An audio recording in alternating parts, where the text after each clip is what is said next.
President Donald Trump sends a stern message to Hamas as Israel launches a deadly ground offensive in Gaza. The conflict in the Middle East ramps up tonight. This as America's top diplomat just spent time in the region trying to reassure U.S. allies. White House Correspondent Owen Jensen reports. Owen. Well, good evening, Veronica. When he left the White House today on his way to England, I was able to ask President Trump a couple of questions, including about the war in Gaza.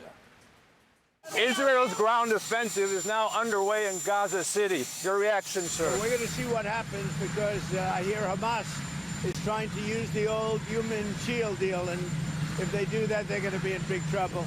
They're going to be in big trouble. They put it out 2 days ago that they're going to use the hostages as human shields. That's something that hasn't done for a long time, you know? Israel releasing a video showing its chief of staff visiting troops as they launch their ground invasion of Gaza City, where the Israeli military believes there are 2,000 to 3,000 Hamas militants left. Israel pledging to take control of the entire city, which experts say is experiencing famine. Plumes of smoke seen rising over the Gaza Strip. Rescue workers search for victims under the rubble, while thousands of Palestinians have been forced to flee. Secretary of State Marco Rubio wants to keep the Middle East conflict from escalating.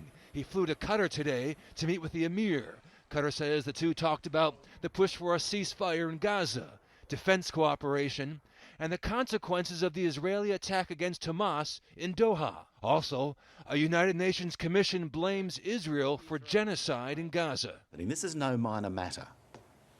The extremity of what is happening is such that we could come to no other reasonable inference than genocidal purpose. Israel says it categorically rejects this distorted and false report. And President Trump will discuss critical issues with the British Prime Minister this week after a state visit. Your trip to the UK today, what do you hope to achieve? Well, my relationship is very good with the UK, and Charles, as you know, who's now king, is my friend.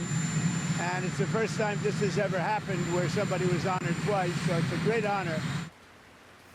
While in the UK, President Trump also told me this morning he plans to talk about trade and possibly refining the trade deal a little bit, he says, to help them.